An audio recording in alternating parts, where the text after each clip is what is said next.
Hi hello namaste bonjour welcome back to our channel facts of France. Traditional Christmas food France వాళ్ళు ఏం తింటారు ఫ్రాన్స్లో అంటే స్నేల్స్ విత్ గార్లిక్ పేస్ట్తో తింటారు, గార్లిక్ పేస్ట్ అండ్ బటర్తో. సో నెక్స్ట్ వచ్చేసి ఆయిస్టర్స్. ఇవి oysters rich in zinc, vitamin D and manganese అండి. సో ఈ సీ ఫుడ్స్ అయితే తీసుకుంటారు 24th రోజున, because as per the tradition they should not eat meat on festive season అనేసి 1 day before sea food అయితే తీసుకుంటారు. నెక్స్ట్ ఇది స్మోక్డ్ సాల్మన్ అనమాట, అంటే స్మోక్ చేస్తారు సాల్మన్ని.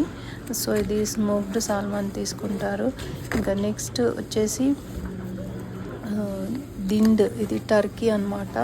ఇది చెస్ట్నట్తో కానీ పొటాటోస్తో కానీ బాగా రోస్ట్ చేస్తారు. ఇది మెయిన్ డిన్నర్ లాగా ఫ్యామిలీ అంతా కలిసి మెయిన్ డిష్ లాగా తీసుకుంటారనమాట turkey, with chestnuts and mashed or boiled పొటాటోస్తో. ఇంకా నెక్స్ట్ వచ్చేసి ఫోగ్రా అండి, ఇది డక్ది ఫ్యాట్ అనమాట. ఇది ఫోగ్రా, ఇది ఫిగ్ జామ్తో తీసుకుంటారనమాట. ఇంకా నెక్స్ట్ వచ్చేసి ఇంకా చాక్లెట్స్ అండ్ వైన్ అండి. ఇంకా చాక్లెట్స్ అండ్ వైన్ ఇంకా వాళ్ళ ఫేవరెట్ అనమాట. సో ఈ వీడియో కనుక మీకు నచ్చితే please like, share and subscribe to facts of France. I'll come back with another interesting video. Until then keep watching, take care and bye bye. Bon fête à tous, merci.